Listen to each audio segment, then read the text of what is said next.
हृदय से स्वागत करता हूं। विधानसभा और विधानमंडल देश ही नहीं बल्कि दुनिया के किसी भी राज्य का सबसे बड़ा विधानमंडल है और हमारे लिए यह अत्यंत गौरव का क्षण भी है कि देश आज जिस अमृत काल में प्रवेश कर प्रधानमंत्री मोदी जी की संकल्पना के अनुसार विकसित भारत के निर्माण के जिस पवित्र अभियान के साथ जी जान से जुड़ा है, उसमें उत्तर प्रदेश की एक महत्वपूर्ण भूमिका है। देश की आजादी के आंदोलन के दौरान भी अनेक स्वाधीनता संग्राम सेनानियों ने उत्तर प्रदेश को केंद्र में रख करके देश की आजादी के इस अभियान के साथ जुड़े थे। अनेक क्रांतिकारियों की कर्मभूमि और जन्मभूमि होने का सौभाग्य भी उत्तर प्रदेश को है। उत्तर प्रदेश आदरणीय प्रधानमंत्री जी के मार्गदर्शन और नेतृत्व में विगत 7.5 वर्ष में विकास और सुरक्षा के नए प्रतिमान स्थापित किया है। विकास और सुरक्षा का, समृद्धि का, आस्था और आधुनिकता का जो संगम आज उत्तर प्रदेश के अंदर देखने को मिल रहा है, उसका रास्ता भी हमारे इसी विधानमंडल से प्रारंभ होता है।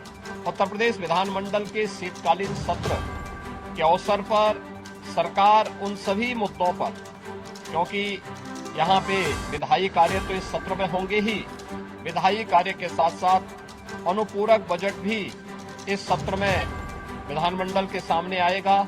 इसके अलावा जनता से जुड़े हुए और प्रदेश के विकास से जुड़े हुए माननीय सदस्यों के महत्वपूर्ण सुझाव और उनके मुद्दे भी, जो जनता से जुड़े हुए मुद्दे हैं, उन मुद्दों को भी सदन में रखने का एक सुनहरा अवसर माननीय सदस्यों के सामने है। और इसीलिए मेरी अपील होगी सभी पक्षों से कि सदन की कार्रवाई सुगमता के साथ संचालित हो, आगे बढ़े, जनता से जुड़े हुए मुद्दे, विकास से जुड़े हुए मुद्दों पर एक सार्थक चर्चा हो। $1 ट्रिलियन की इकोनॉमी को प्राप्त करने के लिए जिस एक बड़े अभियान को प्रदेश सरकार ने अपने हाथों में लिया है, उसे प्राप्त करने के इस पवित्र महायज्ञ में हम सब भी भागीदार बने, सभी पक्ष भागीदार बने। इस दृष्टि से सरकार सभी का सहयोग और समर्थन इसके लिए चाहती है। इसके साथ ही ये हमारे लिए गौरव का क्षण होगा जब 2025 में 13 जनवरी से 26 फरवरी के बीच में दुनिया का सबसे बड़ा आध्यात्मिक, सांस्कृतिक और सामाजिक समागम महाकुंभ प्रयागराज का भव्य दिव्य आयोजन प्रयागराज की पावन त्रिवेणी के पवित्र स्थल पर होने जा रहा है। इन सभी मुद्दों पर सरकार चर्चा करने के लिए सदन में तैयार है और मेरी अपने विपक्ष के साथियों से भी यही आग्रह होगा कि वे सदन में तैयारी के साथ आएं, इन मुद्दों पर चर्चा करें। हर उस मुद्दे पर जो प्रदेश के हित में, नौजवानों के हित में, किसानों के हित में, महिलाओं के हित में, प्रदेश की समृद्धि और सुरक्षा के हित में होगा, सरकार उन हर मुद्दे पर चर्चा करने को तैयार है।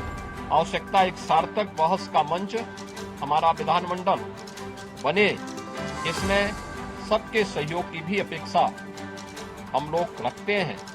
मैं एक बार फिर से शीतकालीन सत्र में सभी माननीय सदस्यों का हृदय से स्वागत करता हूं और विश्वास व्यक्त करता हूं कि उत्तर प्रदेश विधानमंडल लोकतंत्र के इस महत्वपूर्ण स्तंभ में कार्य सुगमता से संचालित हो रहा है और सार्थक मुद्दों पर चर्चा के लिए हमारा सदन जाने जाए। इस विश्वास के साथ मैं इस पूरे कार्यक्रम को सुगमता पूर्वक संचालन करने के लिए सबके सहयोग की भी हम लोग अपील करते हैं। धन्यवाद।